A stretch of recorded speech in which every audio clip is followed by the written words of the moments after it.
Perfecto, estimados amigos televidentes, es el momento del espacio de las entrevistas y nos acompaña en los estudios de Oromar la candidata a asambleísta por la Revolución Ciudadana del Distrito Norte. Ella es del Carmen, Berta Vélez, a quien saludamos y le damos la cordial bienvenida. Berta, un poco para iniciar esta conversación, ¿sus propuestas vienen desde su concepción o están ancladas a las propuestas de su presidencial? Buenos días y bienvenida. Buenos días, gracias Carlos, gracias Pedro, perdón. Gracias Pedro por el espacio a TV Noticias Oromar. Bueno, nosotros recorremos, siempre he sido una persona que soy de territorio. Entonces hemos venido recorriendo todo el territorio de los 15 cantones que corresponden a la zona norte de Manabí y ahí estamos recogiendo cada una de las propuestas. Y estas propuestas, claro, hay un sinnúmero de proyectos que van anclados al programa de nuestra compañera Luisa González, al programa de gobierno. Y tú sabes que Manabí es una zona netamente rural, turística, productiva, agricultor, productor. Y una de las necesidades más que demanda o que necesita ahorita este sector es el precio justo. Entonces estamos trabajando en una propuesta de ley con el tema del precio justo, que haya un control sobre los precios justos. Todo el mundo tiene derecho a trabajar, a un trabajo digno, pero la mayor ganancia de nuestros productores se las llevan los intermediarios. Claro, y para que exista ese precio justo, ¿cree que se necesite una ley o se necesita liderazgo para que se respete precisamente el precio del productor que sale de los sectores agrícolas? Se necesita ley y se necesita que haya control y que apliquen la ley. Entonces también estamos trabajando porque el Ban Ecuador vuelva a ser el banco de los agricultores, que también lo ha dicho nuestra querida presidenta Luisa González, que se inyecte créditos con una tasa referencial del 7%. Entonces no es posible que nuestros pequeños, medianos productores estén queriendo obtener un crédito al 16 y 15%. Entonces eso no es viable para que ellos puedan progresar más con el antecedente de que no hay control sobre sus precios. Ya, pero la reducción de los intereses de los créditos de Ban Ecuador, que a propósito se generaron algunos créditos importantes de decenas de millones de dólares para los agricultores o sectores productivos del país, aún más cuando estamos en una crisis que tiene deprimidos estos sectores, no necesariamente tiene que ser a través de una ley, sino que es una decisión o voluntad política.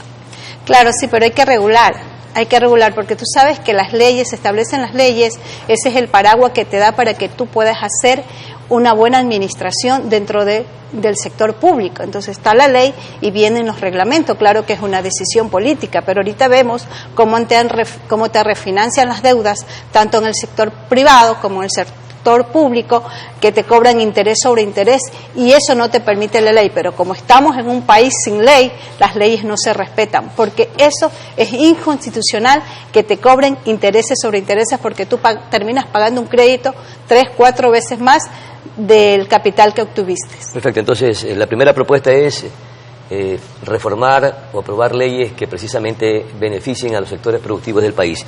Otra propuesta que usted está planteando, Berta, es precisamente una ley que está dirigida a la seguridad social de las mujeres víctimas de abusos. ¿En qué va a consistir esta propuesta?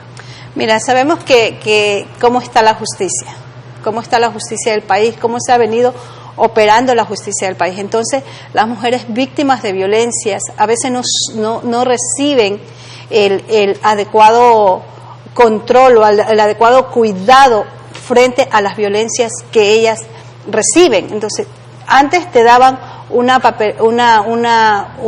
tema de papeleta de protección, pero cuando tú vas a poner la denuncia a la fiscalía o a las instituciones correspondientes, muchas veces no te toman la denuncia, te dicen que no, que tienes que esperar 24, 48 horas, y causa de esa espera de no tener un buen servicio institucional de protección hacia la mujer, muchas mujeres han perdido su vida, porque no se les ha dado la adecuada atención y protección cuando ellas lo han requerido.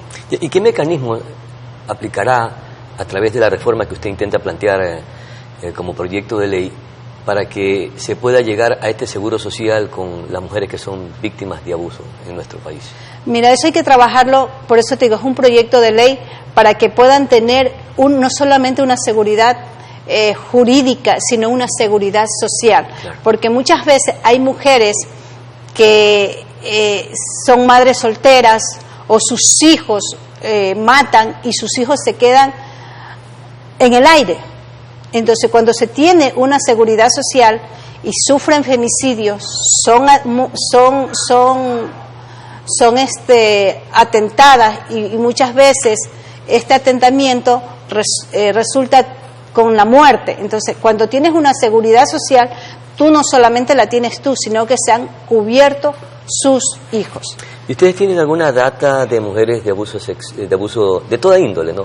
Sexual, psicológico, maltrato, etcétera, como para tener precisamente esos insumos que puedan estar dirigidos a desarrollar este proyecto de ley? Sí, nosotros tenemos la información. Te digo que mi último trabajo fue en el Distrito Metropolitano de Quito, del Gobierno Autónomo Descentralizado de Quito, y ahí se recopilaba, teníamos toda la información. Si no la tengo ahorita, te la voy a hacer llegar.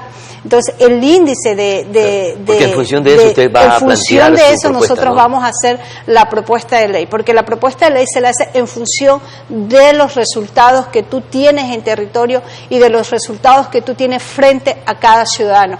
Por eso la ley se hace frente a esas necesidades, y cuando tú haces la ley para que las instituciones correspondientes establezcan las políticas públicas para que puedan llegar a cada uno de nuestros beneficiarios, Berta, que son nuestros ciudadanos. Su candidata presidencial y el líder de la Revolución Ciudadana, Rafael Correa, han anunciado que van a retomar la construcción de la refinería del Pacífico en el Aromo. El gobierno nacional del presidente Daniel Noboa también ha anunciado que va a construir una refinería en la provincia de Santa Elena. ¿Cuál cree que sea la decisión más adecuada para impulsar este proyecto? Y no sé si ya esté desfasado o sea extemporáneo, para poderlo desarrollar, para poderlo construir, y si es que existen los recursos y el financiamiento para poderlo ejecutar. Mira, querido Pedro, es innegable que Ecuador necesita una mega obra como esta, siendo un país exportador de petróleo e importador de derivados. Entonces, esta obra tiene que quedarse en Manabí. No, Dios mío, por Dios, hay alrededor de 1.500 millones de dólares en inversión en esta provincia por esa obra emblemática, que ya tiene estudios técnicos, estudios tecnológicos, todos los estudios correspondientes que han sido analizados y debatidos correspondientemente. Se inició ya esta obra, y esta obra tenía que continuar porque no era una obra a corto plazo, era una obra a largo plazo. Y esta mega obra iba a potenciar a Manabí. Como vemos, la obra también que se soñó, pero que no se pudo lograr con el tema del Pacífico, que se la hizo en Perú. Entonces, no es posible que un presidente que dice que a Manabí le han dado migajas, y si le han dado migajas, se quiere llevar las migajas a una provincia que no estamos en contra, que es nuestra provincia de Santa Elena. Pero ¿cuál es el propósito de construir esa obra allá? Su mansión la tiene en Santa Elena, sus mayores propiedades las tiene en Santa Elena, pero los manabitas es tiempo de levantarnos y de unirnos, como cuando nos unimos para defender la zona no delimitada de la Manga del Cura. Es momento de levantar la voz y unirnos este 9 de febrero con mucho amor, con mucho respeto y con mucha responsabilidad, a decirle a Manabí se lo respeta. ¿Y cómo le decimos a Manabí que se le respeta? No dándole el voto a Daniel Noboa. Entonces, los manabitas tenemos la oportunidad, porque es una provincia que tiene todas las condiciones para crecer.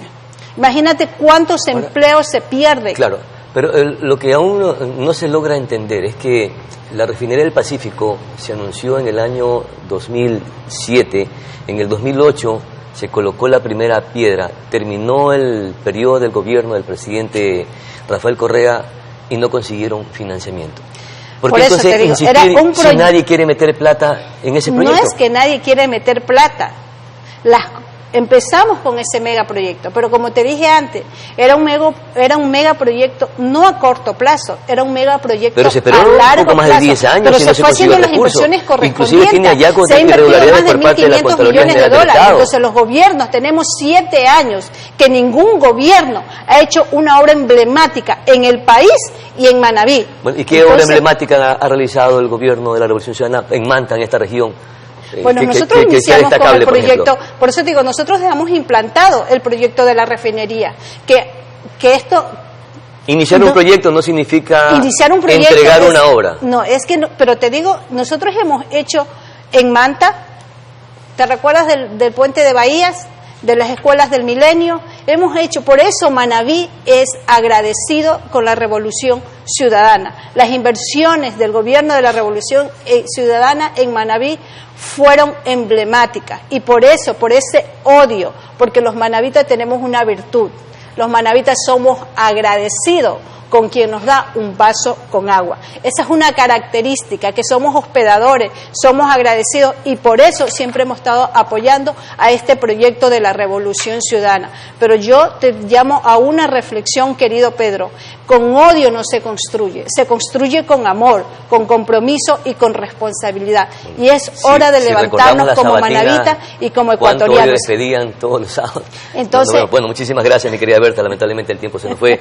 Muy gentil, muy amable por sus aportes y sus propuestas que el electorado y el público a nivel nacional ha podido escuchar precisamente en esta mañana aquí en Noticias Oromar. Vamos a nuestra pausa publicitaria. Regresamos para conversar con el candidato presidencial Juan Cueva del Movimiento Amigo. Volvemos de inmediato.